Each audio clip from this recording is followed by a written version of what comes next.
It's a beautiful day.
Good morning, Skip. Good morning, neighbor.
So you were playing Team Fortress last night and I wanted to join you, but I was trying all night to install the stupid Crysis beta, and I got it installed finally, and that shit didn't work, man. The beta, Yeah. like it was funny because it's Crysis, you know, it's this game that is supposed to be so like powerful and destroy your system so much, and even the logos at the beginning when it was like loading up Crytek, like it was like at 5 frames per second. I turned the settings pretty far down and I still couldn't get it running well. If you turn them up, it definitely looks good. But here's the thing. They recently just had this event, right? I got to play a lot of single player there too. That's what I'm really interested in anyway. And the multiplayer there on the build they had, Yeah. and it was the same rig. I checked the specs, I talked to the NVIDIA guy that was there. Yeah. And that build, they optimized it and it ran really well. Even It worked. in multiplayer. Yeah, the multiplayer. It was newer than the exact beta? Same, yeah, they had another level, but then it was a newer build than the beta that's out. Okay. And the level that's also in the beta actually ran well, and then the game became fun.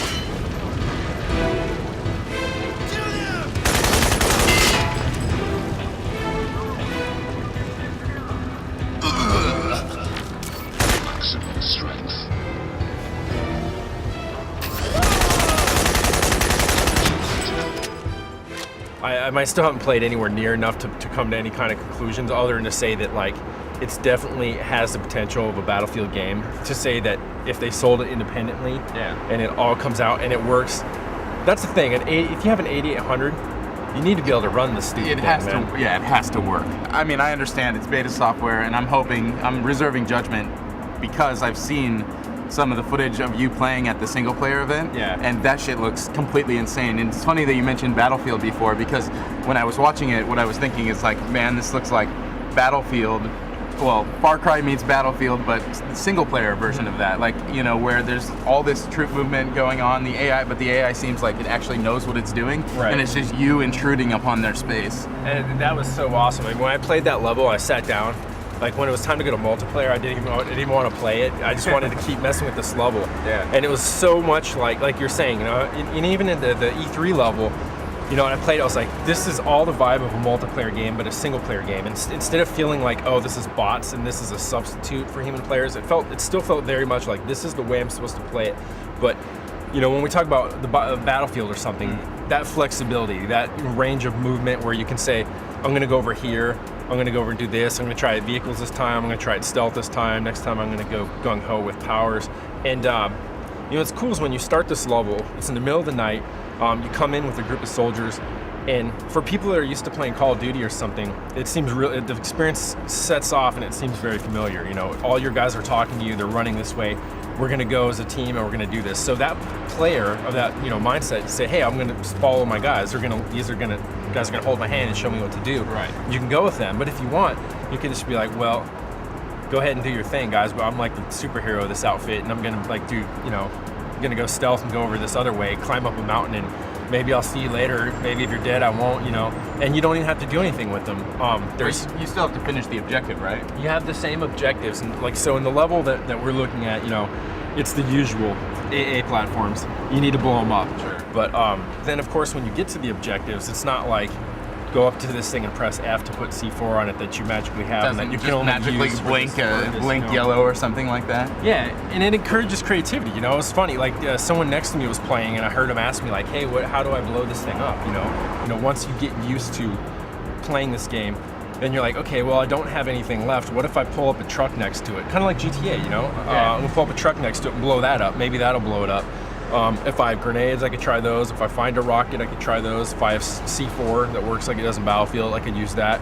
But overall, that level is just so much fun, and that, you know, I wanted to take risks. I don't care if I died because I could do something entirely different. Are you afraid though that it might like start sucking when there's not total dynamic stuff in the environment to play with? I mean, if it starts. Oh, the other levels? Yeah, or the other stages. I think so, yeah, because, you know, I played some of the ice, you know, one of the ice levels, yeah. And that was very much the usual, you know, following the path. The extent that the path was as wide as some of the levels in Halo or something like that. Right. But that's like orders of magnitude smaller than the level I'm talking about. Yeah, I don't think people quite understand that. Like when you see this stage, the stage that you're talking about, it's by far like the biggest game environment that I can think of. And that stage is so big, you could play it over and over again and still have a really good time with it every time. Yeah, I mean, I'm not saying that like gets them off the hook if the later stages aren't as interesting, but I mean, it's a big stage with like lots of different options, and you can just do so much different stuff in it that it would be fun to fuck around with for a long time. I snuck a peek at another level too, and that was very similar, and that was pretty cool. Oh, really? At some point, they were playing deathmatch, and after like 100 points, I was like, okay, I understand deathmatch, so I loaded up the game. Dude, that's awesome. It was cool. I won't tell anyone. Yeah. We just told everyone. Oh shit.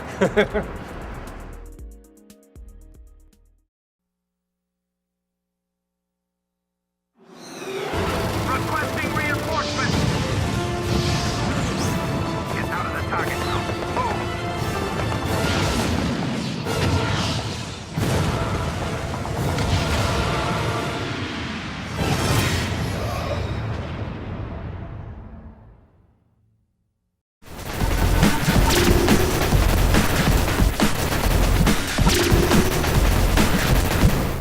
I know people that want to buy PGI just to play that. It's insane. I was really upset when they sent the review build to you. I was like, damn it. You only get one life, but it's the best one life you'll ever have. I love it. Because the thing about Geometry Wars was, you know how it started off slow? Mm-hmm. This one starts off brutal, and that's pretty much all there is. Fast and furious. There's none of that slow stuff in the old Geometry Wars, like where it takes, you know, a couple minutes to get going. But it doesn't really seem like a new game. It's actually just like an intensified version of the old one. I mean, there are a couple new cool components. Like you have the niblets, as we call them. They're the little yellow things on the screen that you have to collect, and they give you massive amounts of multipliers really, really fast, which is fun. But other than that, it is basically shooting and avoiding. And you only get one life, and you have no bombs. But then it does come packed in with this like fairly sizable racing game as well. Yeah, that's the problem. Every time I start up the game, because it's buried kind of deep, I have to ask somebody who knows PGR. I have to be like, wait, how do I get to Geometry Wars to the again? garage, you walk past the Yeah, car, you have to like walk over. So, yeah, that racing game. Well, you know, I'll try that out. And probably crash as quickly as I would in Geometry Wars always. But you guys are the experts there.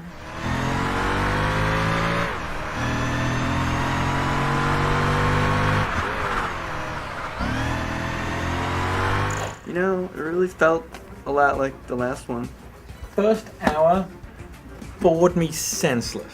I was like, oh my god, it's just a like reskin, retread with lots of rain and like gratuitous amounts of rain. Oh, they've got this great new thing. Oh, look at the water it be. Everything's waxed to perfection, so the rain beads on it. And I was like really starting to think they've just banged out another one. And when you add to that the fact that Forza was only a few months ago, it's like, what are they doing? Even the menus have little rain droplets. Everything it's dripping. Everything's down. wet. And the whole like motorcycle thing just seemed really gratuitous and made me like, it took me the longest time to find a way of riding the bikes where I could actually physically handle it. Yeah, I never Because found it that leans part. the camera. Like I always play either the camera sort of down near the ground or in cockpit, depending on the car. Right. You try and do that on the bikes, and like the in cockpit, the in helmet cam, where it leans the bike and is leaning your head independently, so it's sort of swaying round. I've never felt motion sickness from a game before, but this one, I was just like, I can't do it. I'm not going to be able to play this game. But what I found was that once I got through that initial hour, where it was just like, you're doing like, it's trying to mix it up, and it's doing races, and then you're running through cones, and everything feels very narrow and it's got that claustrophobic vibe early on that PGR3 had.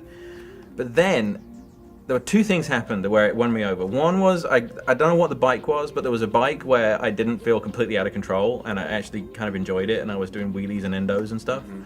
But then, the thing that really got it for me was the Tesla Roadster versus the Testarossa.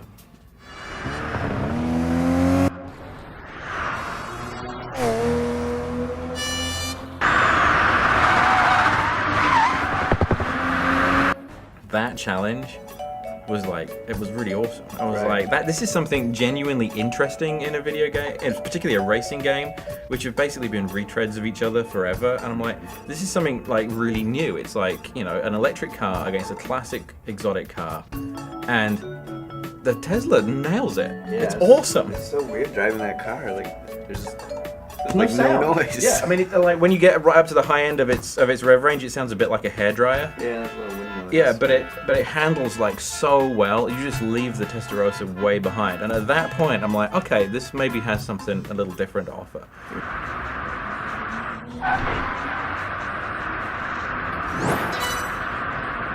About buying an electric car now. Well, Testarossa is like $200,000, so I don't think so. But I mean, like, it was like, wow, I kind of learned something there. There's like, when people talk about the torque in an electric car being crazy, I mean, this thing accelerated like light cycles from Tron. It was awesome. Yeah, the big moment for me was that lap that you do at Nürburgring in the snow in a Maserati 250F. Yeah. I mean, it's a crazy car to be driving in the snow. It's like this 1950s Formula One car. Super famous. I don't think I've ever seen it in another game before. No. And well, some old simulations on the PC used to do like classic racing cars. Like there was an old Sierra racing game that had stuff like that in it. there was like Grand Prix Legends. Yeah, that those probably ones, had yeah. it, But they've tried to position the game as being this tension between cars versus bikes, and I think a lot of the marketing was, you take a super bike against I mean, it has everything from the T1, that crazy Formula One looking thing is in there, and I'm not really crazy about the whole bikes versus cars thing, and especially in online multiplayer. If you're on a bike, you just get like run over, like literally. It's almost impossible. But what I found was it was actually like this game of these little moments every now and then that kept you interested. Because there is a lot of tedious stuff in between where you are just sort of plodding through the career mode, like pulling stuff off and the cars are getting gradually better. But then every now and then it'll do something like the classic cars or the unusual matchups or some like crazy challenge that it kind of wins you over again and keeps you going. The line where Forza and PGR meets is sort of a little blurred. It's by no means as hardcore sim-like, and they've tried to do some sort of arcadey thing, but it's still, I think if you're into cars but not really anal about it, this has a lot of things that you would want. But I think early on, those very narrow tracks, particularly the stuff in Vegas and some of the stuff in Europe, it's a bit frustrating. You're just banging off the sides, but when you get to some of the race tracks and the Nürburgring, when it's really open, you start to get a feel for sliding a car. Like, you know, I did one race on the Nürburgring with an M5 and just like slid it around, and like when you do nail it, I mean, it feels fantastic.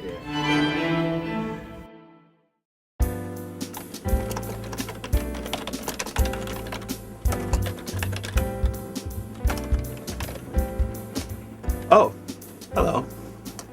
It's time for some arts and crafts.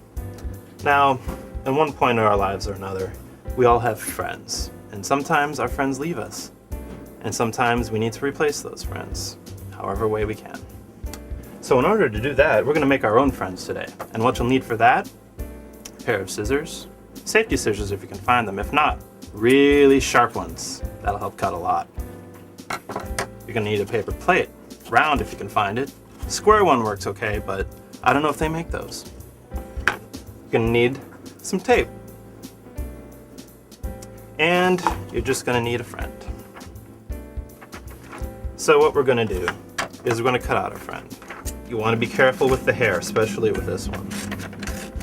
So we're just going to cut around. And there we go. Next step is to get some tape and we affix our friend to the new face. Put a lot of tape on there so it doesn't get up and leave you. And voila. But it's not quite done yet. We need a body. So we take a toy guitar, and we all have these lying around. I have 3 right there. Ask your parents if you can't find one. And we'll just take a lot of tape.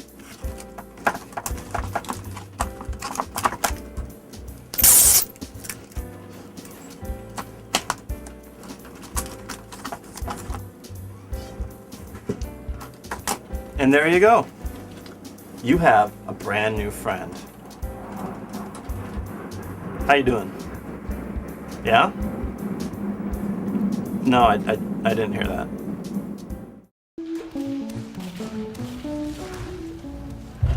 Oh my god, I suck. They made me their sheep. You see when anyone puts sentry guns down in the When's lake? Boxing Day? Yeah, in the water. Yeah. That shit's ill. An orange box appears. An orange box appears, indeed. Hey, you guys, Yeah. you guys all played this shit, right? We did.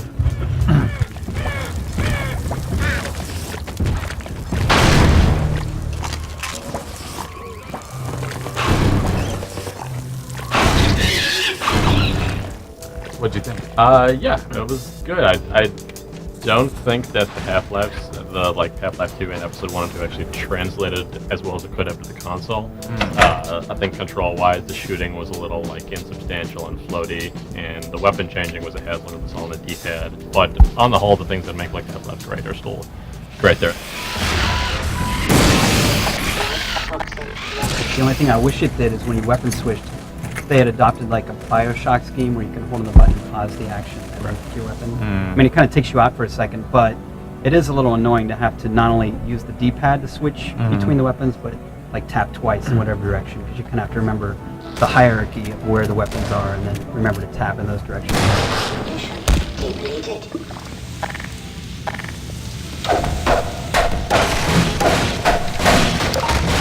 Generally, people playing it, are on a console, they're gonna get a totally solid experience. Yeah, It's no doubt. this is the first time that a Valve game has come to a console and has felt really, really similar to the PC version. I don't think you're really missing out, especially if you're in it to enjoy the single player content.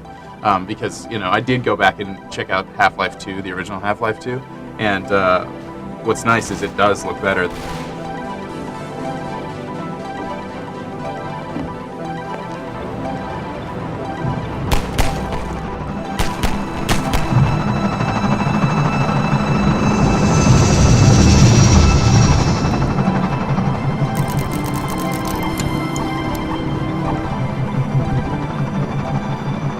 They added HDR in there. They put new models in for some of the major characters, and it does have a different feel. Little scenes like at the beginning when you're being chased through the tenements, and you're running through different apartment complexes and hallways. Like, it's darker in there now. Like the scene, the ambiance feels different because of the new lighting, and I actually like it a lot better. Attention residents. Run for your life! Civil protection! Info. Cooperate. Assemble. It's almost a shame that they didn't have just throw Half-Life 1 on there. Yeah, I mean, not that there's not like a million things on this already, but just to kind of so people can catch up. Something to talk about in this too is of course the episodic format. Yeah. The length of these games. And for me, they're ideal. I think a lot of people when they play it, they'll say, okay, this is just the right length. Anything that doesn't work, anything that's repetitive, get it, screw it, get rid of it. Just put something in there that works. It's not bang, bang, bang, a thrill a minute. But it's like, it's very evenly paced, with a measure of like a good movie, where there's epic conflict, then there's quiet time, then there's individual combat and stuff. And the equivalent of here is what they're doing is that there might be some kind of puzzle thing, there might be some driving, there might be, medium scale combat, there might be grand combat.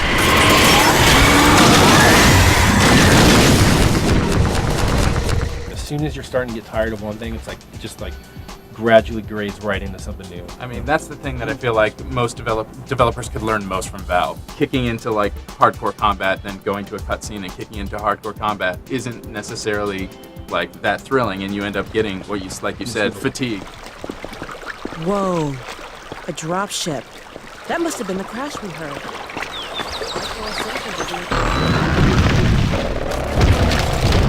There are segments of the game that they've shown before in videos that, like, when they happen, are far more intense and epic than you ever would have imagined from just like watching some gameplay footage when they released it. There's a part in the mines when the head crabs and all the zombie menagerie are kind of pitted against the antlion and the insect menagerie that they have, and then you have a Vortigaunt with you and you're fighting. It's awesome. I mean, you start running around and you look and you see the Vortigaunt's helping me, but then you see the antlions and head crabs and zombies are all fighting each other, and then at one moment you might piss them both off and they come at you.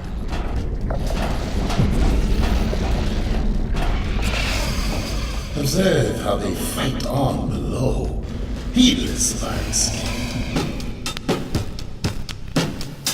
All looks different, which I think is also important for a console game. Even in like Halo, even if it's not backtracking directly, there's lots of corridors that look the same. In Half-Life, it's like every square inch of the world is different. Color it feels palette. like the real world in that regard. Yeah, and the geometry is so varied.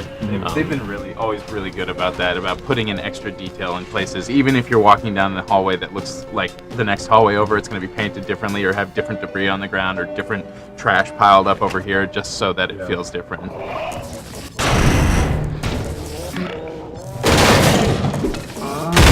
We always talk about how like organically everything's integrated in the game. Yeah. It's like if they want to give you a radar, instead of putting it on your heads-up display, they put it in the vehicle and you actually refer to it physically in the vehicle. If they want you to understand the lay of the land, in the game, someone will have a map on a wall and say, hey, check this out, and you look at it. Puzzling. The sentries should have spotted us by now. You think the Combine found them? Such a theory is hardly far-fetched. The story's never been laid on as thick as it was in episode 2, and that's interesting because Sean and I have talked a lot about those games, and we've always been a fan of the way the story's told, and this one definitely more than the other games like pushes narrative forward for like many of the major characters. The secondary silo. Thank goodness you're okay. Back to work. Glad that's over. We couldn't get in till you sealed off the silo when the blast doors opened up. Regrettably true. I better let my dad know you're all right. Episode 2 ends on a very strong narrative note that, people are going to want to talk about. No one's going to want people to spoil, right? But the thing is, like, that happens all the way throughout this game, more so than the other two, definitely. you know, when I finish this game, you're in Japan. I start texting you. I was like, Ryan, oh shit. Yeah. I was like, dude, I just wanted to tell her about it. It's like, you know, when you see those things when people come out of movies and you pose the camera out there and someone's like, that was the feel-good event of the summer. You know, it was like that. Anyone who likes Half-Life, you know, you have to play it. And anyone who hasn't gotten a chance to get into the Half-Life narrative yet, like now, playing through those 3 games at least, like there's enough story there that I don't think anyone's gonna get mad at it for not telling its tale. If you think you're up to it, we'll let you out there. Huh. He's always up for it. Right, Gordon? We got a trap door up here where I can let you over to the other side. That way you'll get to see the gun before it sees you. The humor in the whole package, it's like a lot of like really subtle humor, a lot of really smart humor, like Yeah, not it's just not in overdone. Yeah, especially in Portal.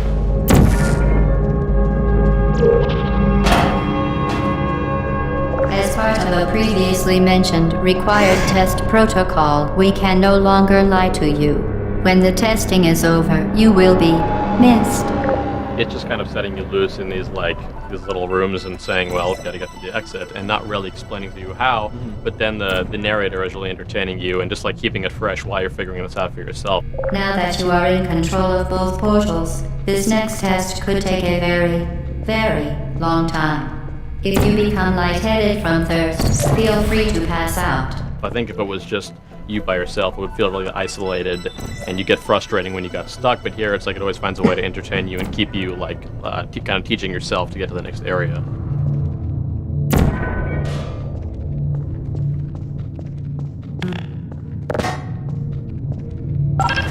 Once again, excellent work. As part of a required test protocol, we will not monitor the next test chamber. You will be entirely on your own. Good luck. It starts off more of like a puzzle game, just thinking it all through, but as it goes on, it relies more and more on reflexes, and without spoiling the actual puzzle, it's not just figuring it out, it's then doing it. Yeah. To the point where sometimes you'll have to like go flying across the room and create a portal underneath you right as you land to keep the momentum going. So it goes from just like just looking around and figuring it out and then just doing it very simply to where it's like easy to see what you have to do, but it's really complicated to do it. And I think that gradual shift throughout the entire game also makes it, I think, feel longer than it actually is.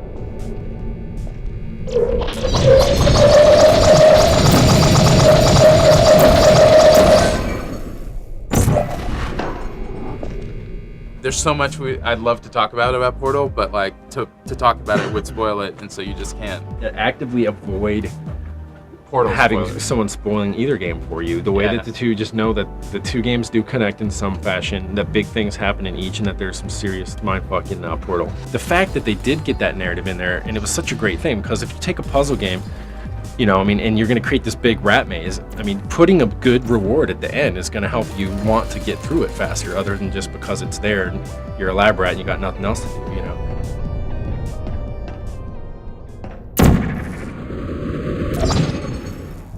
I'm thinking of like a cool mod, and maybe on PS3 too. I mean, definitely they're not going to allow this stuff on Xbox Live, but maybe PS3, where you have 2 people in it once or more, and it's kind of like a race, or you like work together and think like, how are we going to get through these extremely devious puzzles? Right, like giving you and a partner, and then you have, you know, twice as many portals or something like that. And you make them not just, you also make them skill-based too, where it's a matter of like, okay, you have to get this just the right way, you have to get your speed and your mid-air turning and stuff right. I've spent like all my spare time in between playing the other games replaying Portal, the advanced versions they have of some of the maps, which even though it's a short game, you can play it like, you know, harder versions where they like close certain doors, they take out boxes and just make it trickier.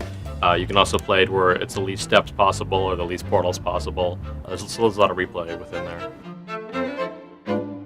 Talking about pacing, even Robin and those guys back at Valve talked a lot about trying to get that same sort of single-player pacing into Team Fortress as a multiplayer game. They just wanted to make it fun for like 2 or 3 people to get in on a bigger team, but like work as tiny groups and be able to like have these kind of high moments, these low moments. And this game does have more drama in it than most multiplayer shooters do.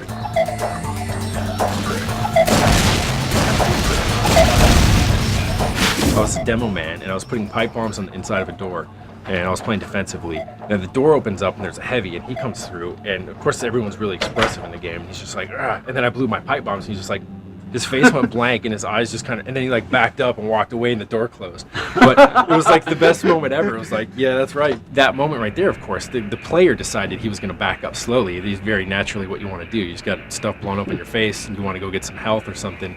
But it came together so well. It was like, that could have been like an anime, like if animators were like, okay, we have this scene in our storyboard that calls for this, everything I just described to happen. That would be exactly what they would have done to the expression.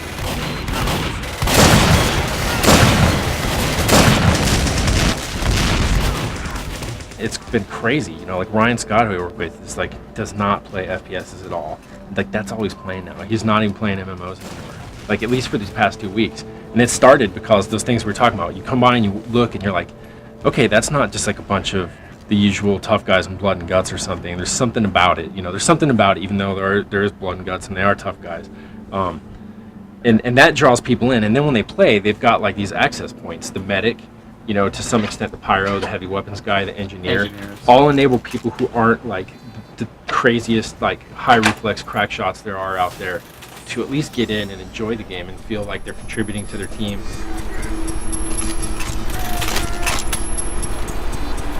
It's definitely, it reminds me a lot of a fighting game too, you know, when you see a class coming, you're like, okay, here comes a pyro, and it's very much like, oh, here comes the guy who plays Chun-Li, or like, you know, or like, here's the guy who's going to come and abuse like Guile's exploits on me or something like that, you know. Or it happens normally in these class-based shooters too, like there's a sniper over on the other side of the map, he's taking down a bunch of your team, you're like, fuck it, I'll go sniper this time, and show him I can do that. But it even just like, it just emphasizes that to an even greater extent. Right. And like on the fighting game analogy too, like, you know, so many, the trend was to get, you know, increasingly complex, and in this case they actually went back and said, let's actually make this game like easier to use and, you know, simpler than Team Fortress Classic in many ways, you know. I think it works. So it's kind of like the difference between going from like, I don't know, you know, Virtua Fighter or something to be more like a Soul Calibur, where you hear a lot of people like, oh, I can still get in, even if you're gonna win, I can at least like hurt you by hitting A and B at the same time a bunch of times, you know, yeah, or something like but that. It doesn't feel, I mean, I don't think it feels quite that, it doesn't feel like a baby game either, you know. It doesn't.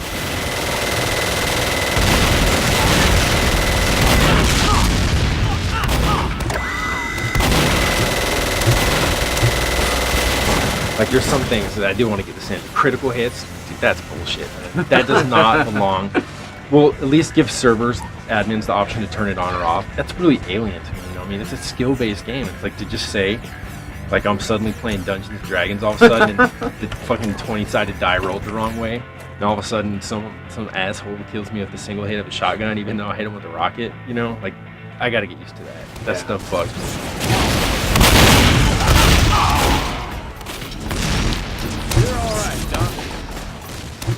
I play a lot of Halo, but if there isn't one other game out there that I'm gonna play on and off for the next year, it's gonna be Team Fortress, I think, because it's different enough. Yeah. And there's those little microcosms of teams where it's like Halo, you either are communicating kind of with your whole team or you're by yourself, lone wolf, doing whatever. But Team Fortress is kind of a nice middle ground there where you can cooperate with just a couple people and still get something out of it.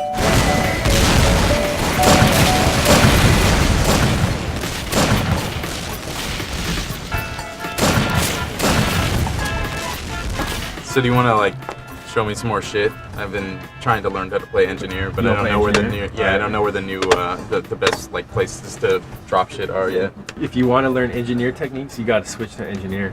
Oh shit. That's the first one. That's the pro tip of the day.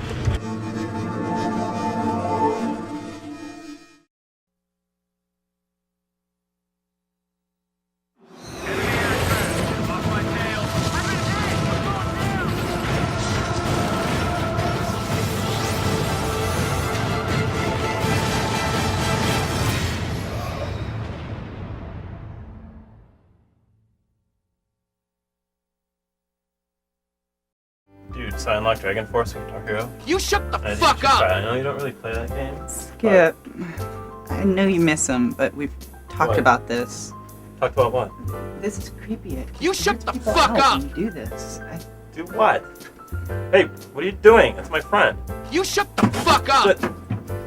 Chase, do something. You just gotta get over it, buddy. You shut the fuck up! All my friends are leaving. What am I supposed to do?